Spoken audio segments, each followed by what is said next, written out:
Somewhere between 70 and 80% of people who lose weight on a diet gain every single pound back within 2 years. Not because they quit, not because they cheated, because they were fighting the wrong battle. Here is what no one told them and what no one has told you. There are two hormones running a silent war inside your body right now, every single day. One is telling your brain to eat when you don't need food. The other is supposed to be telling your brain to stop. But in most people alive today, that signal has gone completely dark. Their names are Ghrelin and Leptin. And if you don't understand how they move, if you don't learn to read the wave they create, no diet on earth will ever stick. I've spent the last 15 years working with patients who did everything right by conventional standards. They cut calories, they tracked macros, they exercised consistently, and they still failed over and over because the conversation happening inside their endocrine system was one nobody had ever translated for them. Today, we decode it. Welcome to VitaWave. I'm Dr. Elias, and what you're about to learn is not a diet tip, it's a biological blueprint. I want to tell you something I believe to my core, something that shapes everything we do here at VitaWave. Health is not a destination, it's a rhythm you learn to ride. We don't just treat symptoms, we decode your biological waves to turn back the clock from the inside out. I say that because I've sat across from patients in my clinic who had tears in their eyes, not from pain, from exhaustion. From the exhaustion of believing they were the problem, that their inability to sustain a diet was a character flaw, that everyone else could just eat less and move more, so why couldn't they? And every single time, when we looked at their biology, when we actually examined what their hormones were doing, it was never about willpower. It was about a system that had been miscalibrated by the world they were living in. That is who this channel is for people who are tired of being told to try harder, for people who deserve to finally understand what is actually happening inside their bodies. Today, we decode the hunger wave. Here is exactly what we are covering today, and I want you to hold all 5 of these in mind because each one builds on the last. 1. What the hunger wave actually is and why conventional dieting cannot beat it. 2. How ghrelin, the hunger hormone, hijacks your appetite before you're even conscious of it. 3. Why leptin, the signal that should stop your hunger, has gone silent in most people, and how to restore it. 4. The 3 daily stabilizers that smooth the whole system and make the ride feel effortless. 5. The daily protocol that puts everything together into something you can actually live starting tomorrow. Let's go. Riding the hunger wave. Let me start with a question most people in the weight loss space are afraid to ask. What if hunger is not a problem to be solved, but a signal to be read? Because here is what I know from the research and from 15 years of sitting with patients. Most people experience hunger as a permanent emergency. It arrives and it feels enormous, urgent, like something that must be answered immediately or something terrible will happen. And the food industry knows this. Every ultra-processed product on the shelf is engineered specifically for that moment of urgency, to be the easiest, most immediate answer to a signal that feels impossible to ignore. But here is the first thing I need you to truly carry away from today, and this single insight alone is worth the entire episode. Hunger is not a permanent state, it is a rave.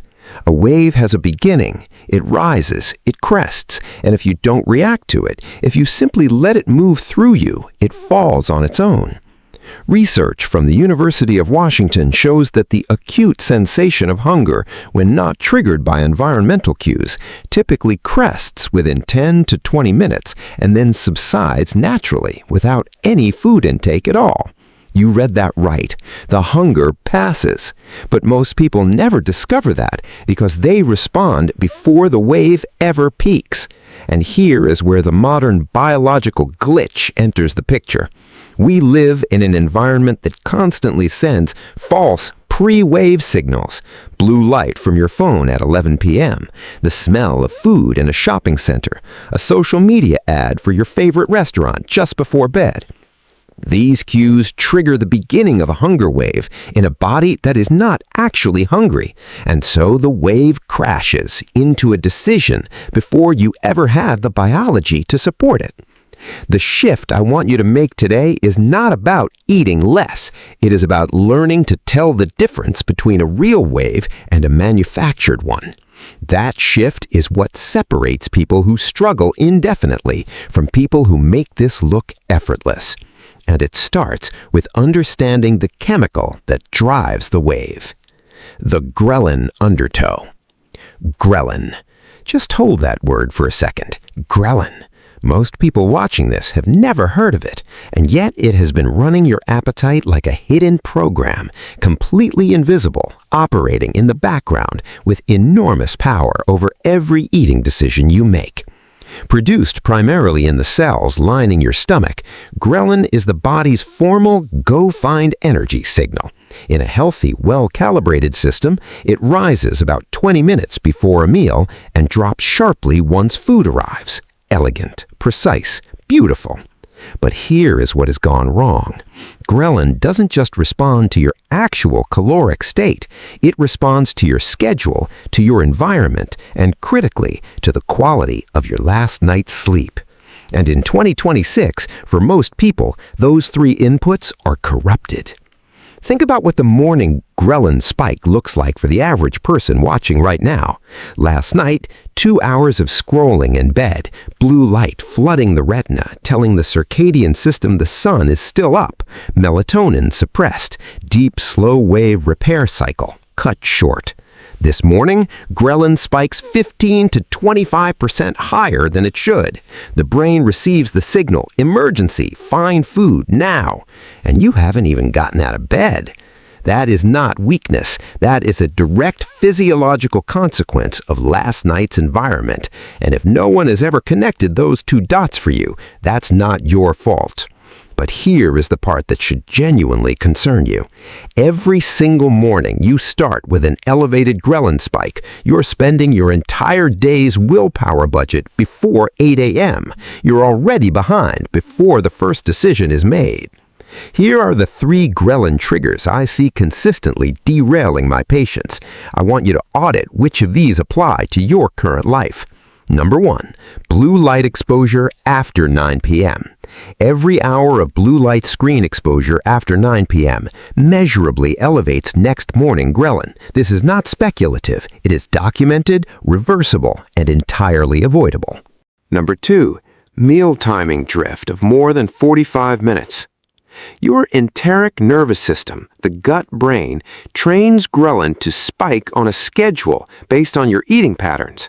When that schedule shifts, ghrelin misfires. It spikes based on yesterday's clock, not today's actual caloric needs. Number 3, a low-protein first meal. This is the one that changes the trajectory of an entire day.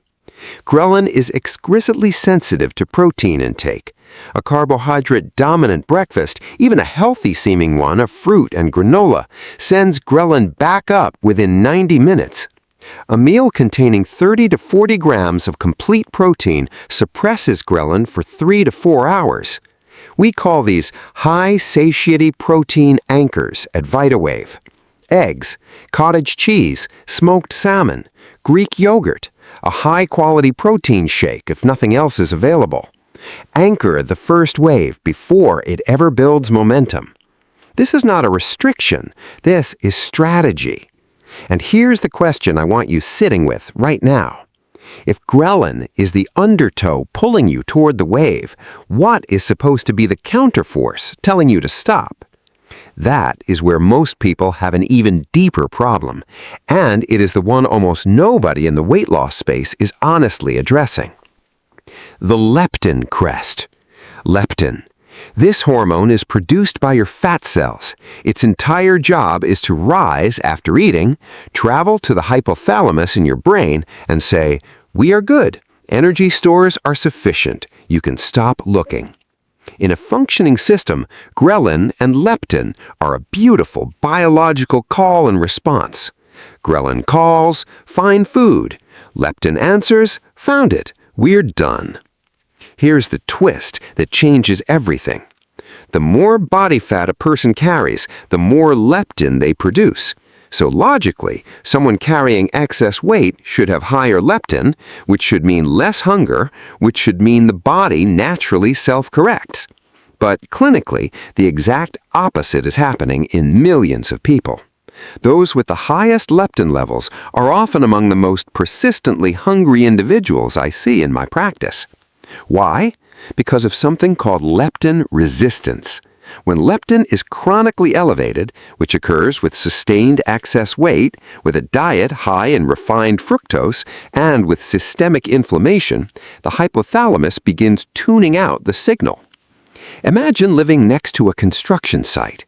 The first week, the noise jolts you awake at 7 a.m. By month 3, you sleep right through it. Your brain becomes deaf to leptin. Fat cells are screaming, "We are full! Stop eating!" And the brain responds with silence. I want you to feel the full weight of what that means. You have not been failing because you lack discipline. You have been following every diet rule and still feeling ravenous because your leptin signal was never reaching the one place it needed to go, and no amount of calorie restriction addresses that root cause. You can eat 1,200 calories a day and still feel like you're starving because biologically your brain believes you are. That is not weakness. That is an uncorrected biological condition. And here's how we correct it. 3 evidence-backed pathways, and used in combination, they compound dramatically. First, post-meal movement. Even a 10-minute walk after eating measurably reduces chronic insulin levels, which is the primary upstream driver of leptin receptor downregulation. Bring insulin down consistently, and leptin signal begins cutting through the noise again. Second, anti-inflammatory nutrition. Inflammatory cytokines literally block leptin from crossing the blood-brain barrier. Omega-3 fatty acids, polyphenols from berries, extra virgin olive oil, and a diverse gut microbiome all reduce that inflammatory interference. The signal starts arriving. Third, protecting deep sleep. Leptin is predominantly secreted during slow-wave sleep. Lose just 1 hour of sleep, and leptin drops 15 to 18% the following day. Your crest becomes shorter, flatter, and arrives later. You never quite feel full. Protect your deep sleep, and you literally rebuild the architecture of your appetite signaling system. This is the restoration. This is what recalibration looks like. Not a new diet, a functioning signal. And once that signal is restored, the hunger wave crests, your brain registers it, and you naturally, effortlessly step back from the table. That's what effortless weight loss actually feels like. Not white-knuckling your way through deficit, but living in a body where the signals are finally working. Smoothing the surface. This is where everything becomes immediately actionable. You now understand the 2 primary forces, but there's a third layer between ghrelin and leptin that most people completely overlook. The stabilizers that determine how wild or smooth the wave feels on any given day. 3 of them, each one independently useful. Together, they're transformative. Stabilizer 1, fiber, your biological wave buffer. Soluble fiber from oats, flax seeds, chia seeds, legumes, cooked and cooled potatoes, most vegetables, forms a gel matrix in the digestive tract. This simultaneously slows gastric emptying, blunts the post-meal glucose spike, and feeds the gut bacteria that produce short-chain fatty acids. Those short-chain fatty acids have direct signaling effects on your gut-brain axis that independently reduce appetite, entirely separate from ghrelin and leptin. When your daily fiber intake is sufficient, which research consistently places at 30 to 38 grams per day for adults, your hunger wave does not spike sharply. It rises slowly. It crests gently. It falls without drama. Most people in westernized countries are consuming less than half that amount. Stabilizer 2, hydration timing. The hypothalamus processes thirst and hunger through anatomically adjacent circuits. Mild chronic dehydration, which most people experience without realizing, creates signal overlap. Your brain reads thirst, thus hunger. Drinking 500 milliliters, roughly 16 ounces, 20 to 30 minutes before a meal measurably reduces food intake at that meal in multiple randomized controlled trials. This is not a biohack. This is foundational physiology that most people are skipping. Stabilizer 3, and this is the insight I think matters most for people watching in 2026. Personalized continuous glucose monitoring. CGMs, continuous glucose monitors, were once available only to people managing diabetes. That's changed. Affordable devices are now accessible to everyday individuals, and the data they generate is extraordinary. Here's why this matters specifically for the hunger wave. The drop in blood glucose that follows a post-meal spike, the glucose nadir, is almost always accompanied by a ghrelin surge. When you can see that valley approaching on your CGM, you have 20 to 30 minutes of advance warning before a hunger wave hits. You can prepare. You can hydrate. You can make a proactive decision rather than a reactive one. You stop being surprised by your hunger. You begin reading it like a forecast.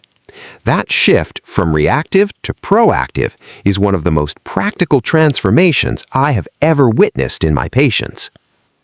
Quick pause here, and I genuinely want to know, Of these three stabilizers, fiber, hydration timing, or glucose monitoring, which one do you think you're most underutilizing right now? Drop it in the comments below. I read every single one, and the responses from this community consistently shape the next episode. Now, let's bring everything together into something you can start tomorrow morning, the Hormone Harmony Protocol. I want to give you something right now, not a 90-day program, not a supplement stack, not another food list with a color-coded chart, a daily rhythm, what I call the Hormone Harmony Protocol. 3 windows, 3 intentions, executable starting tomorrow. Morning window, anchor the first wave. The first 60 minutes of your day set the biological tone for everything that follows. Here is your anchor sequence. Wake within 30 minutes of the same time every day, including weekends. Circadian consistency is the single most underestimated variable in appetite regulation. It directly calibrates when ghrelin peaks for the entire day. Within the first 20 minutes of waking, get natural light exposure, outside without sunglasses for 5 to 10 minutes minimum. This sets your morning cortisol curve, which feeds directly into your ghrelin schedule. Eat your first meal with a minimum of 30 grams of complete protein, not a protein bar, real food, eggs, Greek yogurt, cottage cheese, smoked salmon, or a quality protein shake if that is what your morning allows. Anchor. That single meal determines the appetite architecture of your entire day. Midday window. Read the wave, don't chase it. Before every midday meal or snack, take 60 seconds. Ask yourself 3 things. Am I genuinely physically hungry, or is this clock hunger, stress, or an environmental trigger? Have I had at least 500 milliliters of water in the last 2 hours? If I wait 15 minutes, will this feeling still be here? If the answer to that last question is yes, eat, intentionally and without guilt. If the feeling passes, you just navigated a manufactured wave without being pulled under. That is not deprivation. That is fluency with your own biology. Evening window. Protect the crest. Your body rebuilds leptin sensitivity primarily during deep sleep. The evening window is not a wind-down routine. It is maintenance for your entire appetite regulation system. Stop eating 2 to 3 hours before sleep. Dim ambient lighting by 9 p.m. Eliminate blue light screen exposure 45 minutes before bed. These are not suggestions. These are inputs into a biological system that you are now equipped to manage. Now, I want to address one more thing before we close. The one scenario this protocol does not eliminate. Even with all of this in place, there will still be moments when a wave builds, when the pull is strong, when you feel it rising and it feels enormous. In those moments, I want you to practice something I call observing without reacting. Instead of fighting the hunger, instead of trying to suppress it or argue with it, simply watch it. Say to yourself, this is a biological signal. It has a beginning, it has a peak, and it will pass.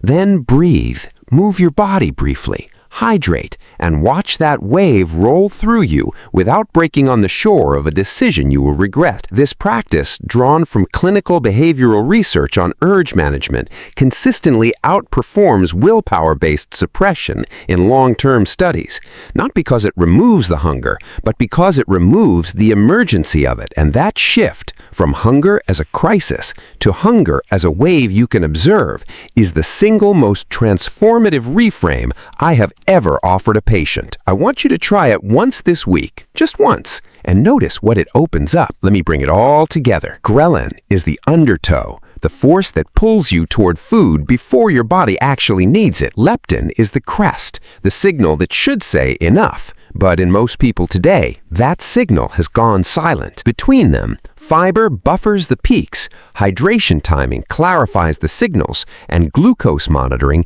hands you the forecast before the wave ever arrives. And the hormone harmony protocol gives you the daily structure to live inside all of this, not as a diet, but as a rhythm. You are not a person with no willpower. You are a person who has been navigating biological forces that nobody ever explained to you.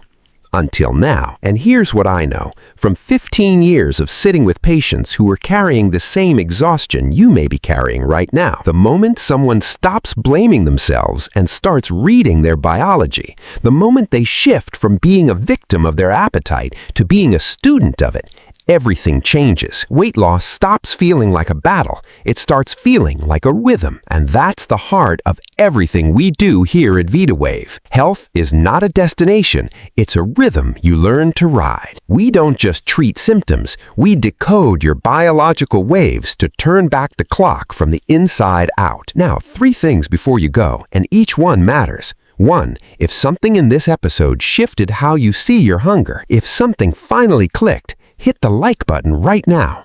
1 second. It tells the algorithm this information deserves to reach the people who need it most. That is a contribution you make to someone you will never meet. 2. If you're not subscribed yet, there's a reason you made it to the end of this episode. Subscribe and you'll never miss a wave. And 3. In the comments, tell me which moment hit hardest for you today. Was it the ghrelin triggers, the leptin resistance reframe, the glucose monitoring insights? I read every comment, and your responses are the direct research that shapes the next episode. Your question might be the title of what comes next. And speaking of what comes next, in our next episode, we're going after the hormone that sits upstream of both ghrelin and leptin and quietly dismantles everything you've learned today when it is chronically elevated. I'm talking about cortisol, the stress hormone. And if you've ever noticed that your appetite completely unravels during high stress periods, that episode is the explanation and the solution. It drops next week. I'm Dr. Elias. This was VitaWave. Until next wave, ride well.